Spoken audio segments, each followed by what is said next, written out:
देखिए काल बैसाखी का नाम आपने सुना होगा। अभी बिहार में क्या हुआ है, काल बैसाखी बहुत हॉट एंड ह्यूमिड एक तूफान टाइप का आया है, जिसकी वजह से बिहार में, क्योंकि बिहार में ये टाइम ना, आप अगर सीजन देखेंगे तो ये आम का सीजन है, लीची का सीजन है, और इस टाइम पे वीट जो है, वीट हार्वेस्टिंग की जाती है।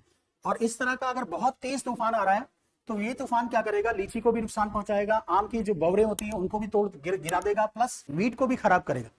काल बैसाखी अभी रिसेंट में ही बिहार में आया है, जिसकी वजह से वहां स्टेट डिजास्टर रिलीफ जो फोर्स है वो एक्टिवेट हो गई है। इवन डिजास्टर से रिलेटेड जो डिस्ट्रिक्ट डिजास्टर मैनेजमेंट अथॉरिटी है उसने भी एक्शन करना शुरू कर दिया है।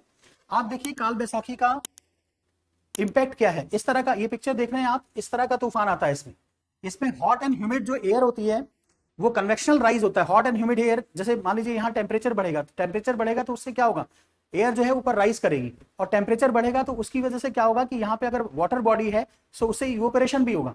So hot and humid air जब ऊपर जाती है और उसकी वो बहुत स्पीड से मूव करना शुरू करती है, तो उसकी वजह से काल बैसाखी की सिचुएशन राइज होती है। सो जनरली ये इवनिंग्स में होता है, क्योंकि दिन भर टेम्परेचर बढ़ता है और इवनिंग टाइम पे होता है। टेम्परेरी रिलीफ, वैसे तो अगर देखा जाए तो ये ठंडी हवाएं होती हैं, बट अब हवा भी अगर तूफान की तरह चलेगी तो नुकसान ही करेगी। सो इससे रिलीफ तो होता है। इसको वेस्ट बंगाल में काल बैसाखी बोला जाता है, बोडोसिला बोला जाता है असम में। और हो क्यों रहा है, ये प्री मानसून वेदर इवेंट्स होते हैं, मानसून आने से पहले ये इवेंट होता है। हर साल, लगभग हर दूसरे साल तीसरे साल, या आप देखेंगे तो काल बैसाखी आती रहती है। और ये इतना ज्यादा इंटेंसिफाई क्यों हो रही है, because of the global climate change हो रहा है, ग्लोबल वार्मिंग हो रही है, उसलिए इंटेंसिटी इसकी बहुत ज्यादा बढ़ रही है और लॉस भी, इससे नुकसान भी बहुत ज्यादा हो रहा है। आप अगर देखते हैं तो डिजास्टर आईएमडी, अगर हम देखें इंडियन मेट्रोलॉजिकल डिपार्टमेंट, तो उसने पहले अलर्ट जारी कर दिया था। बट इंडिया में अलर्ट जारी करना और लोग उसे माने, ये बहुत बड़ी बात होती है। लोग मानते ही नहीं, आईएमडी की प्रेडिक्शन को ही नहीं मानते और उसको कंसीडर भी नहीं करते, तो प्रिपेयर्डनेस नहीं हो पाती। और जब, हमेशा याद रखिए, डिजास्टर का जो केस है ना, उसमें डिजास्टर के केस में जितना आपका प्रिपेयर्डनेस रहेगा उतना ही आपका वल्नरेबिलिटी कम होगा। लेकिन ऐसा करते नहीं लोग, मानते ही नहीं। जब मानेंगे नहीं तो वल्नरेबिलिटी बढ़ जाती है उनकी। अर्ली वार्निंग सिस्टम ने इसके लिए बोला था, आईएमडी ने भी अलर्ट इशू किया था। NDMA, SDMA, national disaster management authority, और स्टेट डिजास्टर मैनेजमेंट अथॉरिटी और लोकल अथॉरिटीज, तीनों ने कॉपरेशन कोऑर्डिनेशन किया, जिसकी वजह से ह्यूमन और प्रॉपर्टी का लॉस थोड़ा बहुत कम हुआ, बट हुआ फिर भी। नेक्स्ट देखते हैं इसका इंपैक्ट एग्रीकल्चर पे क्या हुआ। देखिए ये स्टॉर्म स्टैंडिंग क्रॉप्स होती है, अगर वीट है, स्टैंडिंग क्रॉप है, तो उसको पूरा लॉस कर देती है। दूसरा लीची, लीची, बिहार इज नोन फॉर लीची। अभी देखना लीची की हार्वेस्टिंग होती है, लीची का बहुत ज्यादा लॉस हुआ। प्लस मैंगोज जो है, अभी बवरे आते हैं, वो छोटे छोटे मैंगो, वो सारे गिर गए। तो बिहार का क्रॉप लॉस बहुत ज्यादा हुआ इसकी वजह से, काल बैसाखी की वजह से। नेक्स्ट देखा जाए, फार्मर की जो लाइवलीहुड है, जो इनकम का सोर्स था, जो क्रॉप थी, और जो रिलीफ मैकेनिज्म है, वो अब बहुत ज्यादा सफर करता है।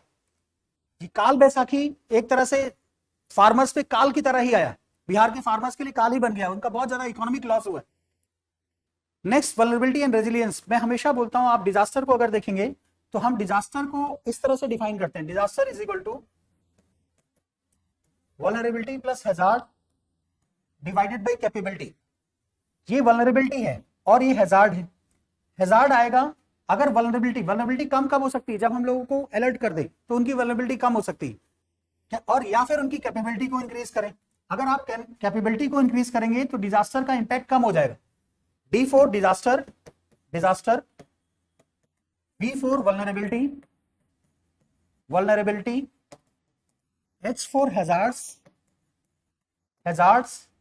And C4 capability. तो एक बेसिक कॉन्सेप्ट है, अगर आप किसी भी कम्युनिटी की कैपेबिलिटी को इनहांस करेंगे, ठीक है, तो उसका उस कम्युनिटी पे डिजास्टर का इंपैक्ट कम हो जाएगा। आप पब्लिक को ट्रेन करेंगे, अगर ट्रेन करेंगे तो वल्नरेबिलिटी क्या होगी, डिक्रीज होगी। वल्नरेबिलिटी, देखिए हैजार्ड को तो आप कुछ नहीं कर सकते, वो तो आना है तो आके रहेगा। आप इन्हीं दो फैक्टर्स पे काम कर सकते हैं, वल्नरेबिलिटी पे और कैपेबिलिटी पे। आप लोगों की कैपेबिलिटी को इनहांस करिए कि वो डिजास्टर से कैसे कोप अप करें। जैसे ही आप कैपेबिलिटी को इनहांस करेंगे, डिजास्टर का इंपैक्ट कम हो जाएगा। दूसरा क्या है कि अगर वल्नरेबिलिटी को डिक्रीज करेंगे, वल्नरेबिलिटी कैसे डिक्रीज हो सकती है, आप अर्ली अलर्ट या अर्ली वार्निंग सिस्टम के थ्रू उनको अवेयर कर दीजिए, जिससे क्या उनकी वल्नरेबिलिटी क्या हो जाएगी, कम हो जाएगी। जैसे ही कम हो जाएगी तो क्या होगा, डिजास्टर कम हो जाएगा। सो डिजास्टर को कम करना है। डिजास्टर अगर देखिए तो disaster is directly proportional to V, vulnerability को कम करिए, डिजास्टर कम होगा। Disaster is inversely proportional to capability को बढ़ाइए, डिजास्टर कम हो जाएगा।